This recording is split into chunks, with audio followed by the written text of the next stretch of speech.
Hi guys, welcome back to my channel. Today we are going to understand what is recursion in Python and how it differs from the normal iterative approach. So we are going to tackle this with a easy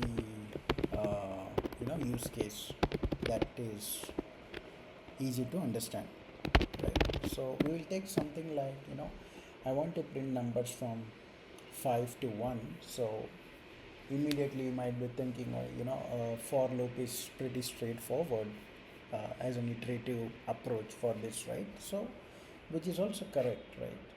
But what we want to do is we want to use a method where the recursive method where a function will call function, right? So what I'm doing is I'm defining a function. Let's say I call it find and passing the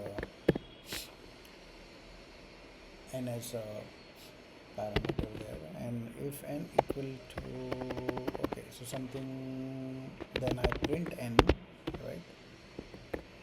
Then I say find 5, right? So this line is pretty easy so far, right?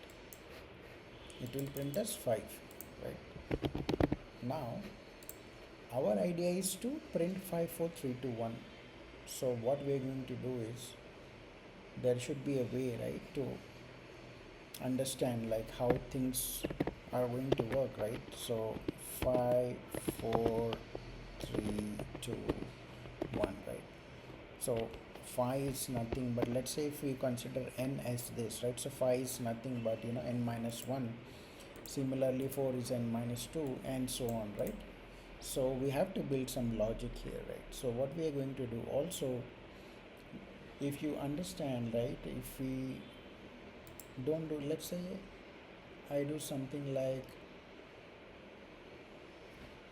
find n minus 1.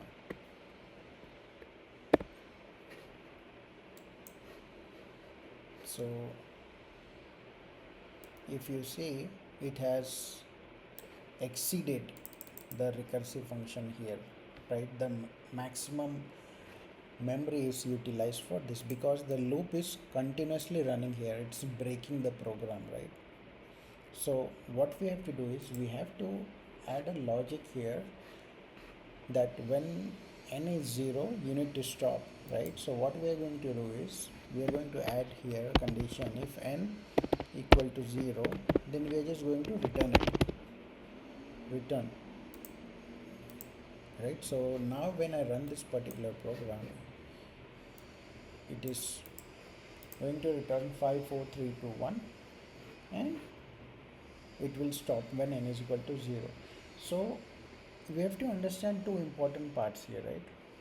So first is something called as a base case. So base case is what happens is when n is equal to 0 and we return, this is actually stopping condition, right? Without this the function would keep calling itself forever, right? We saw that previously. And second is the recursive call, which is this find n minus 1. This means the function repeats the same task with a smaller number every time. So initially it prints 5, and then it calls 4, then it prints 4, then it calls 3, then it prints 3, then it calls 2, right?